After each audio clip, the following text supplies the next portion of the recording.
that the whole starts with why, or what's your why. When I first became a Pilates instructor, which was like my first real business. Actually I used to design shoes, but that's a whole other thing. I used to, See, you have I used to nine have a lives shoe too, girl. line. I had a shoe line.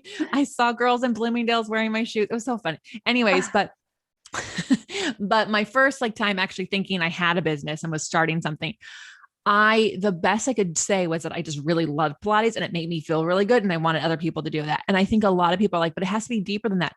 It gets deeper over time. Like you don't always know why you're doing something like with the depth of like a Dean Graziosi 7 layers of why. It took me until last year. I finally was able to get like really down and deep. We're at like year, I don't know, 13, Yeah. 14 of my Mm-hmm. business. It took that long for me to go, oh, whoa, all of that stuff. This is why I do what I do.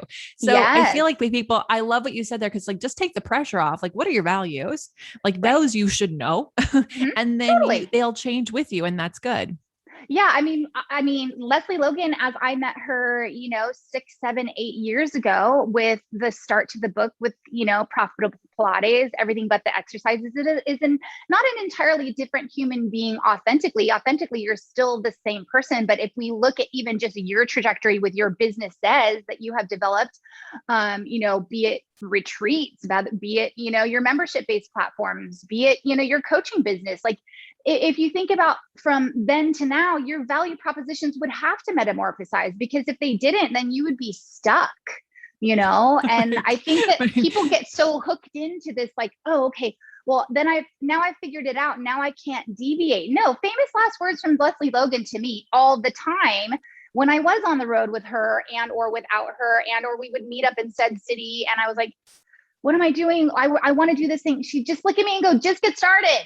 Just get started. Yes, she'd give me advice. Okay, go to your room right now. Go to your hotel room, not in a bad way. Go to your hotel room, go on GoDaddy, look at these URLs, buy them, like simple, just get started advice. And honestly, I feel like the actionable steps are what are in the system two thinking. And we will be talking about system two and system one thinking.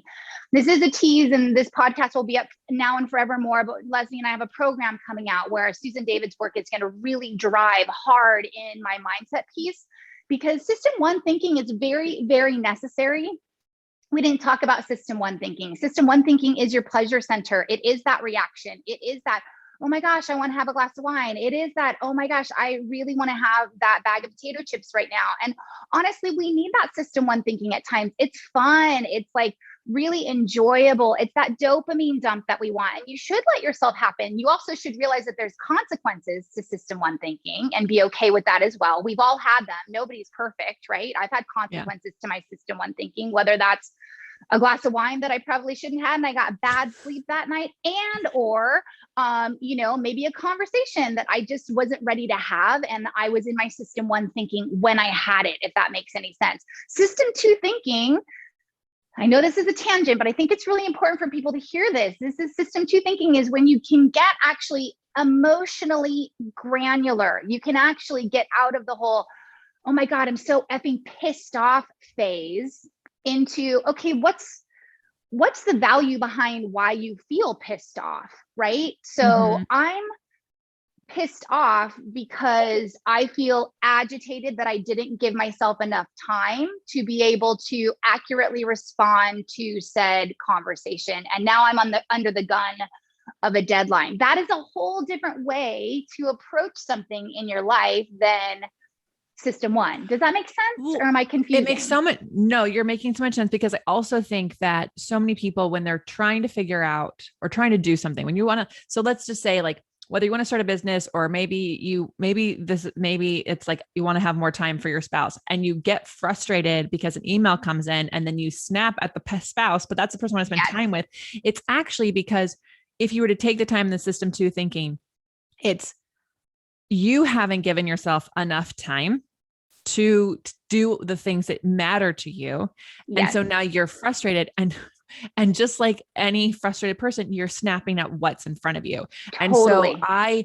I really encourage, like, if you can give yourself time for system, why am I thinking this? Why am I feeling this way? You're going to notice patterns. So my amazing therapist is a leadership coach as well. And she's somatic, and she's like, Lesley, your brain, like there's tons of studies on how like our brain just likes the easiest way because it to do things because it takes the fewest calories. Once it's already created the response to something, it knows that response and it'll just do it. So you have this groove in your brain. When X happens, I react this way. And it just over your years, like you can look back and go, that's why you can go 0 to 60 over something. It's because the groove is so deep and ingrained, it's in there. And so system 2 thinking makes you pause and reflect on like why you're feeling the way you're feeling. What is it that you want? Taking the time, and you can actually probably realize, wow, I'm actually just not giving myself enough sleep. Yeah. Or I need to challenge myself and get out of that groove and address the issue at hand, because most people will just revert back to what your coach said and what you said, the easiest way out. And actually, we're not supposed to be fully joyful and fully happy 100% of the time.